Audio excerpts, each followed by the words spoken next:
After you're winning these fights and taking everybody down, at some point you're like, I'm unstoppable, I'm invincible. Jake Paul has reacted to Mike Tyson's staggering $300 million lawsuit charge if he cancels the fight. This time, Jake Paul was torn between anger and fear, with Mike Tyson accusing him of faking an injury to avoid the matchup between him and the baddest man on the planet.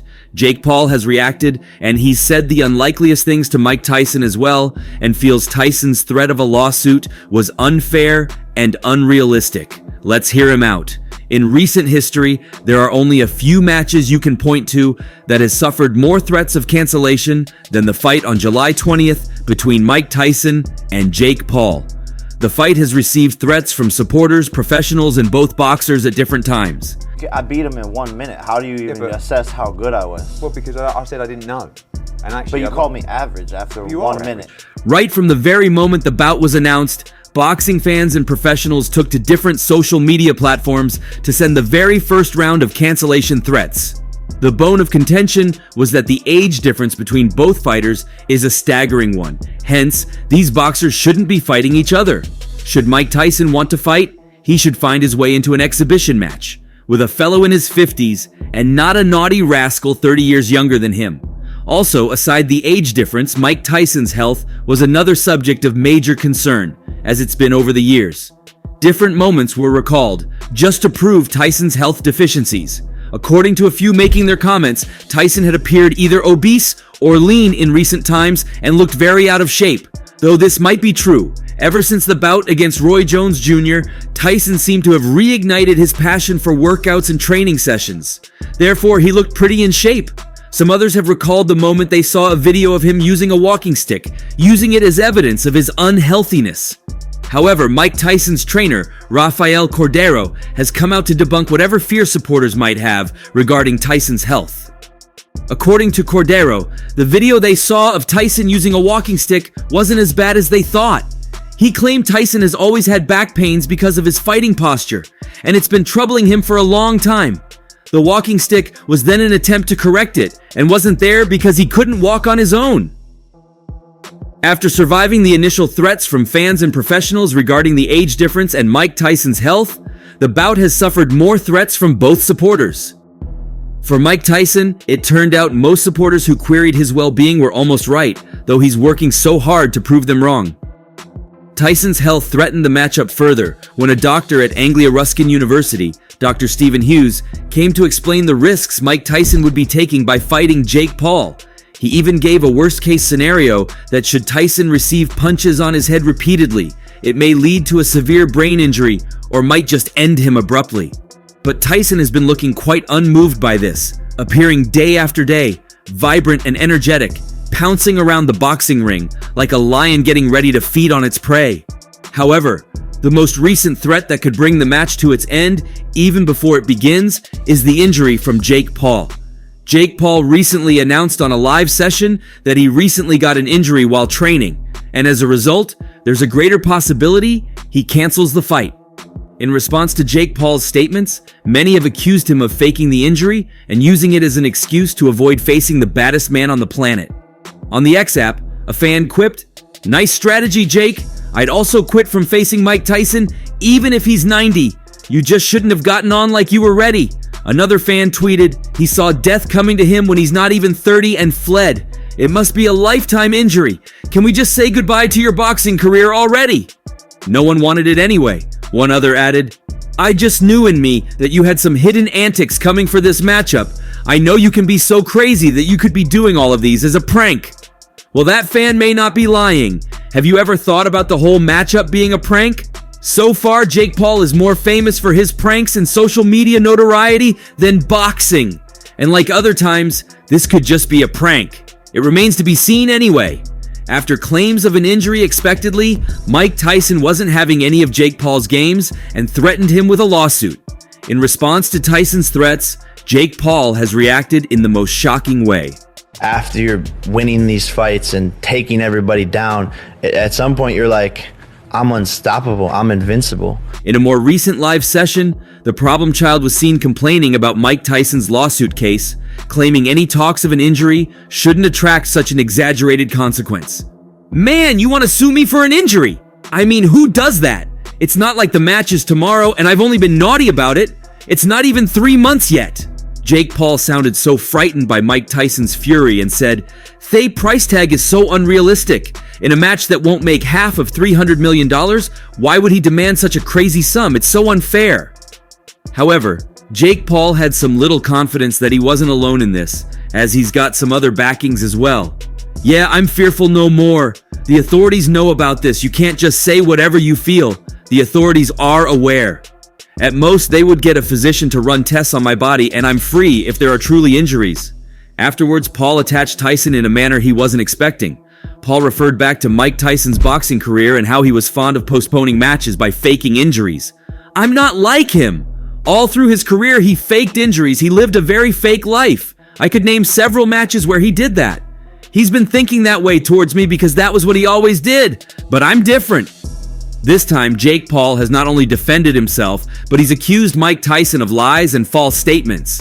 Let's take a little look at Tyson's boxing career to see if he was ever guilty of what Jake Paul accused him of.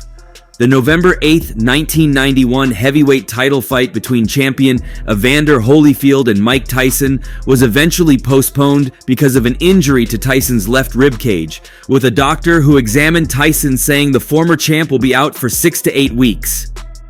"It was a non-contact injury that was not suffered in sparring," said Richard Rose, sports director for Caesars Palace in Las Vegas, which was to host the fight.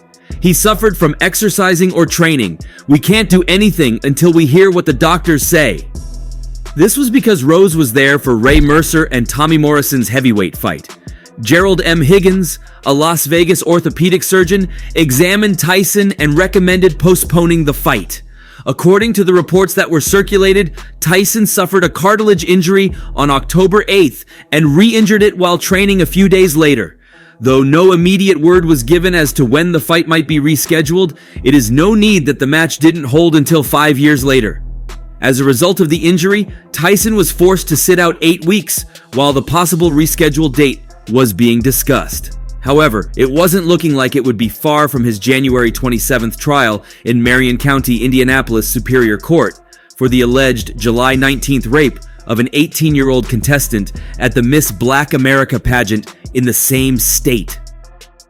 Tyson had asked for a delay of his trial, but a Marion County judge denied that request, according to AP, which said Tyson asked for the postponement a day after he was hurt on Octet 9. Tyson also was charged with 2 counts of criminal deviate conduct and 1 count of confinement. If convicted on all charges, he could be sentenced to a maximum of 63 years in prison. However, he was lucky to have only spent the 3 additional years, and not the 60 years, in prison.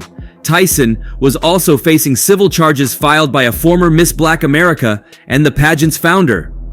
Before the fight was eventually canceled, Rose said that a new date for the fight would depends on when Tyson feels like he can fight. It can be late December or January. We have to get a date, and so does TVKO, the pay-per-view subsidiary of Time Warner. Holyfield's promoter Dan Duva said the fight would probably be rescheduled for early next year, before the trial. But that presented other problems. There was no suitable indoor facility in Las Vegas where the fight could be held, and overnight temperatures in January occasionally dipped below 40 degrees. A January date also conflicted with the NFL playoffs, and boxing normally looked to avoid conflicts with other major sporting events. It is the second time in 2 years that a Tyson fight has been affected by injury or illness. Then champion, he was supposed to defend his title against Razor Ruddock in November 1989, but the fight was postponed when Tyson developed a respiratory problem. The match later fell through, with Tyson instead fighting Buster Douglas in February 1990 in Tokyo, and losing his title. Talking about the Evander Holyfield versus Mike Tyson fight, Tyson was accused severally of faking an injury, especially by Holyfield's management, and that exactly is why Jake Paul is making such references again. However, many have felt if the claims of the faked injury were true, then Mike Tyson unknowingly did more damage to himself than good for avoiding the initial bout. While Tyson still exudes so much vibrance and vigor after he left the prison, he wasn't to be compared with the same person that fought before he went to prison. As a result, many have claimed Tyson would have defeated Evander Holyfield if their match had been held on the initial date of November 8, 1991. But that wasn't the only bout to be postponed by Mike Tyson. He had another heavyweight title bout postponed in 1989, and eventually, the match never saw daylight. It was a cold Monday night in the desert, and Iron Mike Tyson and Donovan Razor Ruddock were about to embark on festivities that would soon heat up the outdoor arena at the Mirage in Las Vegas. At 24, Tyson, the former undisputed heavyweight champion, was about to enter the ring in the third fight of his comeback after losing his titles to James "Buster" Douglas. He had made quick work in blasting out Henry Tillman and Alex Stewart, both first-round knockouts.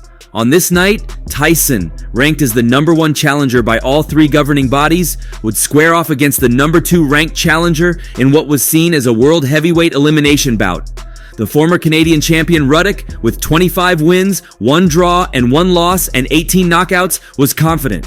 The 24-year-old was on a 10-fight knockout streak. He had created quite a buzz in the boxing world by impressively hammering former champions and contenders like Michael Dokes and James "Bone Crusher" Smith. He had brutally knocked out both and left Dokes on the canvas unconscious for several minutes. The man known as Razor looked to use his size and power to subdue Tyson. At 6 foot 3 inches tall, he owned an 11-inch reach advantage over Tyson. Ruddock demonstrated his confidence by proclaiming, "He's been knocked out before by a lesser opponent, and he's going to sleep again." Part of Ruddock's confidence stemmed from an event that didn't happen. He was scheduled to fight Tyson in November of 1989 while Tyson was still the undisputed king. The fight, to be held in Edmonton, was initially postponed, then later canceled altogether as the Tyson camp described him as sick with a pneumonia-like illness. Ruddock and his camp believed Tyson was ducking him, thinking he would be an easy opponent. As Ruddock later recounted, "He found out I was a serious dude." Pre-fight gossip about Tyson not wanting to fight Ruddock seemed to get under the skin of the former champion. When asked, a surly Tyson responded, "March 18th, Mike Tyson Razor Ruddock. Razor Ruddock dies. If he doesn't die, it doesn't count. If he's not dead, it doesn't count." The press tour had seen its share of trash talking coupled with some pushing and shoving. The question now was, would we see our share of action in the ring? The night of the fight, a chilly March air consumed Vegas as fans packed the Mirage. Many in the boxing universe saw this as a real test for Tyson. It was #1 versus #2. The sold-out Mirage saw celebrities like Jack Nicholson, Eddie Murphy, and Kevin Costner make their way to their seats. Once Iron Mike entered the ring, the warm clothes were shed as he donned his trademark black trunks and shoes. He wore a towel around his neck and shoulders. Jimmy Lennon Jr. first introduced the referee, Richard Steele. The Ruddock camp was unhappy with Steele being chosen. Based on his stoppage of the Meldrick Taylor versus Julio Cesar Chavez fight 1 year earlier, they believed he may stop the fight too quickly if Ruddock got into trouble. Nevertheless, Steele was viewed by many as one of the best referees in the sport, and was indeed the third man in the ring. Lennon then presented the fighters. Tyson was a trim and ready 217 pounds. He looked like he could go through a wall as he paced back and forth. Ruddock, also in superb shape, tipped the scales at 228 pounds. He looked like a building towering over the 5 foot 11-inch Tyson. The crowd was electric while the two stood face to face as Steele provided instructions. A wave of sound erupted from those in attendance as the bell rang to begin. Round 1. Both men charged to meet each other in the center of the ring. Tyson, bouncing on his toes, fired a powerful right hand that Ruddock rolled with and backed away from. Taking a step back, Ruddock unloaded a wild left uppercut that missed badly. Both men were looking to impose their will and their power on the other. The bell sounded to end the first, yet the action continued. As Albert described, both men after the bell, the bad blood carries over. The third began with Tyson again on the attack, firing away at both Ruddock's head and body. Ruddock moved in reverse and was throwing strong counter punches, trying to catch Tyson on the way in. With 10 seconds to go in the third, both men again stood toe-to-toe and traded bombs. Tyson landed his lethal left hook, sending Ruddock to the canvas for a second time. There was no question about this knockdown. Ruddock sat up, smiling, and rose to his feet to take the standing 8 count from Steele. With just 3 rounds in the books, it was conceivable that Tyson was up 30-25 on the judges' scorecards. Ruddock just went for a home run with an uppercut which missed. The big question, can Ruddock withstand the customary early pressure and barrage by Mike Tyson? Tyson continued pounding away at Ruddock through the 5th and into the 6th round. Then, Out of nowhere, lightning struck. With just under half a minute remaining in the sixth, Ruddock caught Tyson flush with a blistering left hook. Tyson stopped dead in his tracks. He was now on defense as Ruddock attacked. Albert screamed over the thunderous applause of the crowd, "Here comes Razor Ruddock out of nowhere! Combinations by Ruddock! An uppercut by Ruddock! Now a right by Ruddock!" Tyson grinned, tapping his glove to his chin as if to signify he could take whatever Ruddock could dish out. At that moment, Ruddock obliged Tyson and launched another right hand, snapping Tyson's head back. Tyson dug his toes into the canvas and let a four-punch combination fly. Ruddock then pushed Tyson back into the ropes as the bell sounded. The crowd was on its feet. Tyson had all but dominated the first 5.5 rounds. Ruddock had connected and turned the tide, winning his first round of the fight. Albert called the action as the bell sounded. Coming off an electrifying round, we head into number 7. Ruddock appeared to be winded as he didn't offer much offense in the early going. Again, Tyson carried the action as Ruddock tied up the former champion at close quarters. With 1 minute to go in the round, Tyson hammered Ruddock with a devastating overhand right. Ruddock was shaken as Pacheco sensed he was in real danger. He wavered in the breeze just then. If Tyson applies the pressure, he's got him where he wants him. Albert then shouted over the raucous audience as Tyson unloaded a crippling combination, snapping the dazed Ruddock's head back and driving him into the ropes. Oh, the left, now the right. Steele steps in. Is it over? It's over. Mike Tyson has defeated Razor Ruddock in the 7th round. A stunned Ruddock, seemingly coherent, looked directly at Steele and asked, "What?" Each fighter's corner poured into the ring as Tyson embraced Ruddock. As the fighters hugged, a scuffle broke out between Ruddock's brother and Gichetti. Notwithstanding, both Tyson and Ruddock showed mutual respect for each other after the fight. Tyson declared, "Rematch for Razor Ruddock." Ruddock admitted after the fight, "I like Mike Tyson now. He proved a lot to me tonight." After all was said and done, Ruddock was still alive. We would soon witness an immediate rematch just 3 months later, where the winner looked to get a crack at Evander Holyfield. However, the rematch was both longer and more brutal than the first installment. Mike Tyson and Ruddock stumbled, but he stayed up. Well, he'd thrown a big punch. He stumbled after the punch. Left uppercut by Razor Ruddock. Associate Minister lets them know doesn't seem to care. A hard body punch. Jake Paul had accused Tyson of faking injuries, but it may not be entirely true. While the one against Holyfield can't be used as a perfect case, with a prison sentence in between, Tyson went on to win the rescheduled match, proving he actually faked nothing. Jake Paul's accusations came after Mike Tyson's threats to sue him if he cancels the match. Mike Tyson came on live after Jake Paul revealed his injury and gave him a bigger threat than anyone he's received all his life. "You see, I knew you before I chose this fight, and I know how cunning you can be, so I'm well prepared for you. When we signed the contract, I think you saw how good my lawyers are. Just get ready," Tyson said. Mike Tyson wasn't done, however. He was bent on taking out every form of unseriousness and trickery from Jake Paul. He said, "I don't care whatever happens to your head, your eyes, your brain, your teeth, your arms, or your legs. I really don't. All I know is there's a matchup on July 20th between you and I dare you not to show up." The baddest man on the planet continued, "I'd rip your hearts and give them to wild animals. I don't care if you're brought in on crutches or a wheelchair. Just get into the ring with me on July 20th and let me show you all I've got." Iron Mike Tyson wasn't having any of Jake Paul's gimmicks anymore. He finally told him that should he try to cancel the bout in any way, he'd get the court involved. I beat him in 1 minute. How do you even assess how good I was? Well, because I said I didn't know.